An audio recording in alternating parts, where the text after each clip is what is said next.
हिलारी साहब, सदर मुमलिकत ने कुछ मुलाकातें की, मुज़ाकरात की कोशिश की, लेकिन मुज़ाकरात हो नहीं सके। सदर मुमलिकत ने एक तरफ ये कहा कि आर्मी चीफ की तैनाती पर आइन मुशावरत की इजाज़त नहीं देता है, और दूसरी तरफ वो ये भी कह रहे हैं कि आर्मी चीफ की तैनाती पर मुशावरत हो जाए तो कोई हर्ज भी नहीं है। तो ऐसे में सवाल ये कि जब एक चीज़ आइनी है ही नहीं तो हर्ज कैसे नहीं? सीधा साधा बात क्यों नहीं करते हैं हमारे जो प्रेसिडेंट साहब हैं? हम क्या इस एक्सरसाइज में, हमें जानना चाहिए सबसे अच्छा आर्मी चीफ कौन होगा, सबसे अच्छा मिलिट्री माइंड कौन होगा, सबसे अच्छा अपने ट्रेनिंग और कैपेबिलिटीज से कौन है। रिकॉर्ड को देखो, उसके ACRs को देखो और देख के बैठ के फैसला करो। इधर तो हर चीज और होता है, मेरे साथ कैसे चलेगा, मुझे ये मदद करेगा, मैं इसको अगर हाँ कह दूं तो ये तो ऐसा नहीं निकलेगा, वो दगाबाजी तो मेरे साथ नहीं करेगा। यार ये किस किस्म के लोग हैं? आप किसको सिलेक्ट कर रहे हैं? आप एक पॉलिटिशियन को सिलेक्ट कर रहे हैं, आप एक डिप्लोमेट को सिलेक्ट कर रहे हैं, आप किसको कर रहे हैं? आप एक मिलिट्री माइंड देख रहे हैं, 4 लोग 5 लोग से सबसे अच्छा कौन है, वो तो आप नहीं कर रहे हैं। और एवरी अदर कंसिडरेशन, ये नवाज शरीफ जो कहता है 5 दफे इसने किया है, किस बेसिस पे किया? मैं आपको बता सकता हूं, मेरे साथ तुम लॉयल रहोगे ना, मैं जो आपको करूंगा ना, कोई गारंटर है कि तुम वाकई वो, यार what is this? It is shameful. बिल्कुल। और ये साहब, आपको क्या लगता है, सदर मुमलिकत ने यह भी कहा कि मुज़ाकरात के लिए कोशिश जो कामयाब नहीं हुई है, इंतखाबात का भी कोई हल नहीं निकला है, तो क्या हम ये समझें कि मुकम्मल डेडलॉक है? और अगर ऐसा है तो नताइज क्या होंगे फिर इसके? देखिए, जितनी जल्दी आप इस डेडलॉक से निकल जाएंगे उतना जल्दी आपके लिए बेहतर है। एक बात तो यह है कि जितनी जल्दी उसका फैसला कर ले उतना अच्छा हो जाएगा। अच्छा, उसके बाद दूसरी बात यह है कि आपकी इस वक्त पार्लियामेंट जो है वो डावाडोल की सूरत हाल के अंदर है। 13 पार्टियों का इत्तेहाद है। 13 पार्टियों का इत्तेहाद जो है वो किसी तौर पर कोई करने को तैयार नहीं है। हर किसी की नजरें जो है अगले 10 महीने के बाद इलेक्शन के अंदर है। अगर वो 10 महीने के बाद है, वरना तो पहले हो जाने चाहिए थे। ठीक, अब सबसे बड़ी बात यह है कि उसके अंदर आप देखें, पीपल पार्टी कोई नजर आती है? नहीं नजर आती। वो कहती है जो गाली खानी है वो नून लीग खा ले, वो उन्हीं को पढ़ रही है। आप कभी आप देखें, मुझे कभी जरदारी में बिलावल ने कभी इशूज के अंदर आके गुफ्तगू की है? पीपल पार्टी के बंदों में तो उन्होंने कमरजमान कायरा को कहा हुआ है, भाई साहब जाओ, कमरजमान कायरा साहब अपने जिस इलेक्शन के जिस हल्के के वहां से उनको पता है उन्होंने जीतना बीतना तो है नहीं, ये अपना करते रहे। लेकिन कभी आप इनको डिफेंड करने के लिए कभी पीपल पार्टी वाले आए हैं? एक उन्होंने शरजील मेमन को रख दिया हुआ है कि तुम इमरान खान के खिलाफ बातें करते रहो और कुछ नहीं करते रहे। ठीक, उसके बाद अब तो फजल रहमान डिफेंड नहीं करता इन सारी चीज़ों का, वो कभी कभी इमरान खान के खिलाफ बयान दे देता है। तो ये 13 पार्टियों की गवर्नमेंट जो है वो ज़ाहिर बात है इकट्ठे तो कभी लड़ेंगे नहीं इलेक्शन। अगर लड़ भी ले तब भी बड़ा मसला है उनके लिए। एक बहुत बड़ा जॉइंट जो है उनके सामने इमरान खान का आके खड़ा हो गया 10 अप्रैल के बाद। इसलिए पाकिस्तान जितनी जल्दी 2 चीज़ों का फैसला करने, इलेक्शन कब करने, सबसे पहले तो आर्मी चीफ का कर ले। और मैं एक बात बताऊं, आर्मी चीफ का फैसला जितनी जल्दी हो जाएगा ना, उतनी जल्दी इलेक्शनों का भी फैसला हो जाएगा।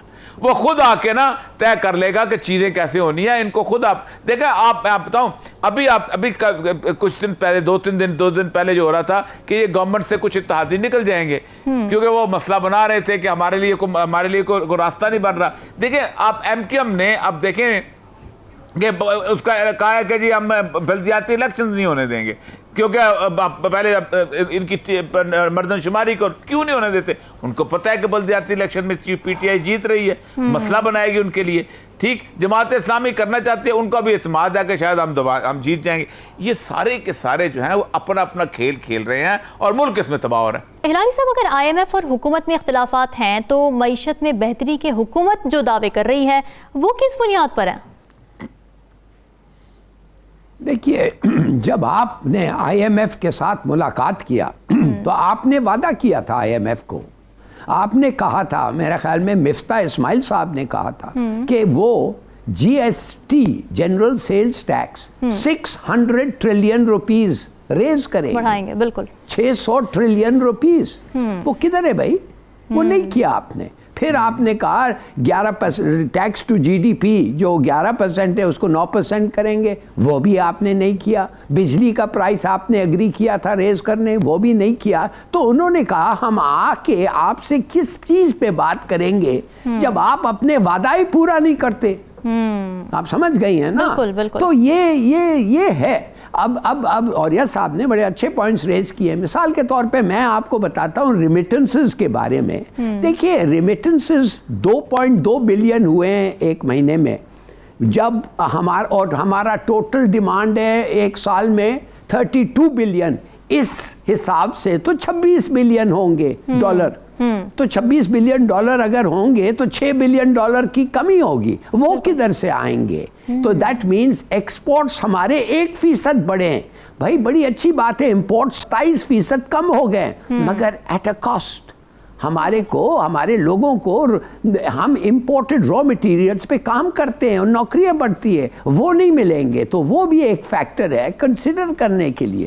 तो देखिए, कीमत भी देखिए डॉलर का। हमारे पास $1 बिलियन चाहिए हर महीना रेट को कंट्रोल करने के लिए। ये जो दार साहब कह रहे थे कि 200 से नीचे, ये वो 225 है, मगर नहीं, आज आप मार्केट में जाएं, आपको $235 में डॉलर लेना पड़ेगा। वेयर इज दी 1 बिलियन जो आप वो जो डॉलर को कंट्रोल करने के लिए ये करता था, $1 बिलियन हर महीने खर्चता था उसको रेट को स्टेबल रखने के लिए, वो पैसे अब है नहीं है। ये दुनिया बदल गया है। पता नहीं ये किधर बैठ के बात कर रहे हैं कि हम ये करेंगे और वो करेंगे, कुछ नहीं हो रहा है। हाँ, इसलिए मैं कह रहा हूं ये बड़ा it's a very worrying prospect. सोचना चाहिए, सब लोगों को सोचना चाहिए। बिल्कुल। और ये सब आपको क्या लगता है, क्या वजह है कि हमसे ना तो बजट में तय करदा अहदाफ पूरे होते हैं और ना ही हम IMF की आयद करदा शराइत पूरी कर पाते हैं? देखें, एक्स्ट्रा ऑर्डिनरी सिचुएशन है ये, सिर्फ पाकिस्तान के साथ नहीं, पूरी दुनिया के साथ है। अच्छा। रशिया की इन्वेजन के बाद पूरी दुनिया के अंदर एक अजीबोगरीब किस्म का क्राइसिस आया। अब देखें, इंडिया ने जो है वो रशिया के साथ एक अरेंजमेंट किया कि इंडियन जो बंदा है वो जाके अगर रूस में जाएगा तो वो उनकी करेंसी के अंदर अकाउंट खोलेगा, और रूस वाले अगर इंडिया के अंदर तिजारत करेंगे तो वो इंडिया की करेंसी के अंदर अकाउंट खोलेंगे, और वो पेमेंट जो उसी करेंसी के अंदर करेंगे और उसी के अंदर वो पेमेंट करेंगे, लेंगे। इसी तरह वो अगर चीजें खरीदेंगे तो यही उसी करेंसी के हिसाब से करेंगे। इस तरह होगा क्या कि वो डॉलर के साथ उनकी लेन देन खत्म हो जाएगा और वो अपने काम चीजों को बेहतर तौर पर और अपनी इकोनॉमी को स्टेबल कर लेंगे। उन्होंने इस मामले के अंदर इतनी ट्रेड की है उन्होंने, जिसके आप सोच नहीं सकते। इसी दौरान फिर इसी तरह ईरान ने उनके साथ यही काम किया, फिर उस तरह अफगानिस्तान ने भी यही काम किया, और भी जो छोटे छोटे मुल्क हैं वो रूस के साथ, आप खुद सोचे अफ्रीका के मुल्क कर रहे हैं। हमारा मसला यह है कि हम तो पता नहीं क्यों हम अपना सोचते नहीं। मैं आपको उस दिन जो हलारी साहब कह रहे थे कि मोहम्मद बिन सलमान ने जो इनकार किया है, उसने कहा है भाई मेरी अपनी माशी हालत देखो, और आप मुझे बताएं कि क्या मैं क्यों तेल जो है ज्यादा बेचूं, मैं अपने आप को तबाह करूं? मैंने खाना नहीं है, मैंने जिंदगी नहीं गुजारनी। अब मुझे ये बताइए कि अगर मोहम्मद बिन सलमान जैसा बंदा, जिसकी सारी सिक्योरिटी, जिसकी फौज इतनी कमजोर है कि सारी सिक्योरिटी अमेरिका पे डिपेंड करती है, उसके बावजूद भी उसने कहा कि हमारी तो इकॉनमी तबाही खड़ा हो गया, सब कुछ हो गया। आप कोई ना कोई डिसीजन तो लो भाई। आप इस वक्त आपने खास तौर पे अपने आप को इसका एसोसिएट करके और रख के आपने अपने आप को मुकम्मल तौर पे उस दलदल में फेंक दिया। अब आप कुछ भी नहीं कर पा रहे। यूक्रेन, अभी आप मुझे ये बताइए, यूक्रेन से आपने या रशिया से आपने जो गंदम खरीदी थी, अभी उसका क्या करेंगे आप? कैसे खरीदेंगे? 40% गंदम आपकी है जो आने वाले, जो हम पहले भी इस पर डिस्कस कर रहे थे कि आइंदा कुछ अरसे के बाद, 15-20 दिन के बाद आपके गंदम के गोदाम खत्म हो जाएंगे। अगली फसल आपकी 13 अप्रैल होती है, बैसाखी, वहां से आपकी शुरू होती है। अब ये जो क्राइसिस बिल्टअप हुआ है उसमें IMF जो आपको लाएगा, क्योंकि आपकी अपनी चीज इंप्रूव नहीं कर रही।